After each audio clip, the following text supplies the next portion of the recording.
My name is Andrea Daily. We bought our house in 2007, and the company that we were using to get our mortgage went out of business the night before we were supposed to close. So my husband was in California scrambling to get our funding. Since he was in California, I wasn't able to be on the loan because I was here. My husband was in an accident in 2005. He was hit on his motorcycle and pretty much run over, and had shoulder surgery and knee surgery, and still haven't found the guy who did it.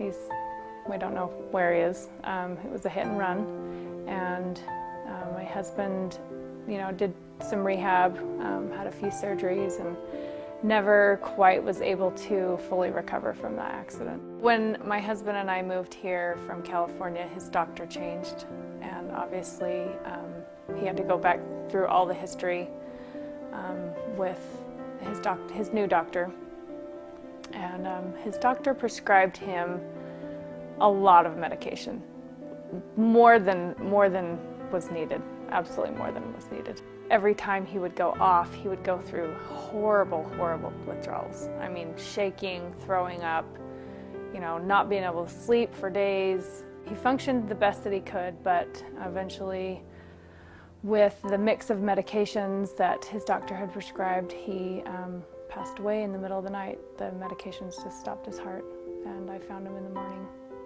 I just fell asleep and didn't wake up. My daughter, she's 2, and she says, that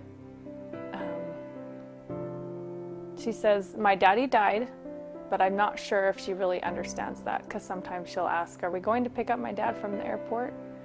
Because we picked up a couple family members from the airport, and that was, I lost it. I started crying. I said, no, we're not going to be picking up daddy from the airport. Since I wasn't on the mortgage, when he passed away, technically I have no claim to the home. I'm not on the deed, I'm not on the mortgage, so I can't really do anything. So that's why it's in foreclosure. The day I had to sign, it was actually kind of, that was kind of hard, because it was in my husband's name only, and the postman said, this has to be Timothy Daily that signs for it, and I said, he can't. I said he passed away in March. I started calling everybody I knew that was an attorney, that was anybody that had done foreclosures, anybody who had any experience in the mortgage industry. I talked to real estate agents, I talked to real estate attorneys, and I just kept getting transferred. Oh, well, let me give you their name. They might know a little bit more. So I kept calling. Finally, I said, God, I need somebody to slap me upside the head. I need help. I need somebody that knows exactly what they're doing. And the next day, I met Doug Clark. At this point, what Andrea needs is information. She needs correct information. And there's nowhere to turn. Yeah. The state doesn't provide it. Cities don't provide it. The bank definitely doesn't provide it. Nobody provides it. Yeah. And so she needs the information to make the correct decision. The foreclosure boys, we get asked every single day, how does it work? Where do we go? Where do we turn? What are the options? When I get evicted, how long do I have? How does it work? And for people like yourself that were proactive, you literally decided that I am going to take charge of the situation. Yeah. And that's smart. Am I proud of my kids? Absolutely.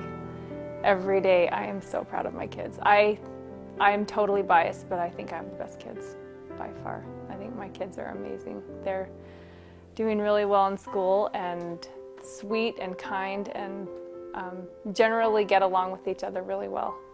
And we have a lot of fun together. But yeah, I adore my kids. And that's why I know I have to do something. I can't fail them. I have to do this for them, not so much for me, because I would be fine wherever, but they need somewhere stable, and they need a roof over their heads.